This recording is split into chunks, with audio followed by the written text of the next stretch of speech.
Bonjour les amis, j'espère que vous allez bien. Vous avez peut-être remarqué que pour m'inspirer pour ce podcast, j'observe des petites choses. En fait, je m'observe beaucoup vivre et je regarde un peu ce qu'on fait tout le temps. C'est ça qui m'intéresse, moi. C'est la récurrence de ce qu'on fait tout le temps, un peu sans s'en rendre compte, et d'interroger ces choses-là.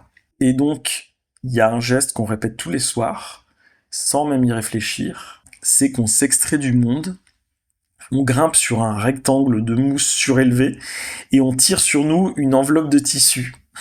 C'est le lit. Et à force, on a fini par voir ce lit comme juste un meuble de confort, une sorte de petit havre de paix absolument nécessaire. Mais si on observe cet objet avec un peu de distance, on réalise qu'on a transformé le sommeil en une sorte d'opération de retrait. Juste petite parenthèse, j'ai moi-même en ce moment d'énormes problèmes de sommeil et je suis hyper insomniaque, c'est pour ça que je parle du lit. Et il y a 1 an et demi, j'avais fait l'expérience pendant une semaine de dormir à même le sol. Pas exactement à même le sol parce que je posais une couverture par terre pour que ce soit un tout petit peu molletonné et j'avais un oreiller pour que ma tête soit pas trop inclinée. C'était un peu dur les deux, peut-être 3 premières nuits et après c'était parfaitement ok. Et ce qui a été très bizarre, c'est que dès je suppose le neuvième jour, ben ça a été étrange de dormir sur un lit et la première nuit sur le lit, il a fallu que je me réhabitue alors que ça faisait juste une semaine que je dormais à même le sol. Très étrange. Et sur le lit, on dort un peu en hauteur, on est sur des pieds et on a cette sensation justement qu'on est complètement coupé de la terre. Et c'est une rupture physique avec le monde. Et c'est une façon, je pense, de créer un isoloir domestique. On s'enferme dans une espèce de boîte textile pour perdre connaissance un moment. Et on a décrété que ce moment, ça devait être le plus privé et le plus étanche possible. On a complètement banni la promiscuité nocturne et on a oublié que pendant des millénaires, le sommeil, c'était une activité collective et que c'était une protection mutuelle où les corps, ils se touchaient et où les souffles, ils se mélangeaient. Et je pense que d'ailleurs, c'est la raison pour laquelle je dors mal en ce moment, c'est juste parce que je dors seul et qu'il y a personne pour surveiller ma nuit et que mon esprit est un petit peu en éveil au cas où il y aurait un agresseur potentiel qui m'agresserait pendant la nuit. Et ce qu'on a fait, c'est qu'on a un peu remplacé la tribu par le matelas à mémoire de forme. Et le résultat, c'est qu'on a fait du lit un endroit où on apprend chaque nuit la solitude absolue. Et quand je dis absolue, on peut être seul à deux. Hein. C'est ou voire même à trois s'il y en a qui dorment à trois, pourquoi pas. Mais on peut être ensemble dans cette solitude. Et c'est là que le silence il devient un peu pesant et que les pensées elles tournent en boucle et que le vide il saute au visage.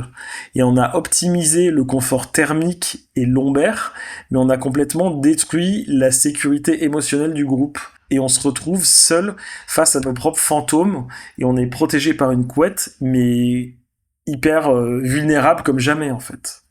Et on traite le sommeil comme une espèce de maintenance technique et on dit même qu'on est là pour recharger nos batteries, qu'on récupère, comme si on avait perdu et qu'il fallait récupérer les choses. Et donc on se prépare pour la performance du lendemain. Et on est dans un sommeil qui devient hyper performatif. Et le lit, c'est devenu donc une espèce de station-service pour travailleurs fatigués. Et on a complètement perdu le sens de la nuit comme un espace de dérive, comme une espèce de territoire sauvage où on n'est plus personne. Et on voudrait que notre sommeil soit productif et qui corresponde, qui soit calibré avec un certain nombre d'heures par nuit, etc. Et qui soit surveillé par des montres connectées qui nous disent si on a bien dormi, est-ce qu'on a ronflé, est-ce qu'on a respiré, combien de fois on s'est retourné, etc. Et on a mis des capteurs en fait dans nos rêves pour être sûr qu'ils rentrent dans les bonnes cases. C'est un peu triste quand même. Et peut-être qu'on devrait regarder ce rectangle de mousse un petit peu autrement. On devrait peut-être pas le regarder comme une récompense ou une nécessité biologique, mais plutôt, à mon avis, comme le symbole de notre propre détachement. Et on s'allonge, on ferme les yeux, et on espère que le monde sera encore là au réveil. On accepte de disparaître pendant quelques heures, seul dans son coin de chambre, en pariant sur le fait que la structure de nos vies, elle va tenir sans nous. Et c'est une forme de foi aveugle qu'on pratique chaque soir. Et on s'abandonne complètement à l'obscurité en espérant que le lendemain nous reconnaîtra. Et on oublie que sous les draps, on est tous les mêmes. On est des petits êtres fragiles qui cherchent un peu de chaleur dans une géométrie qui, au fond, nous sépare plus qu'elle nous protège.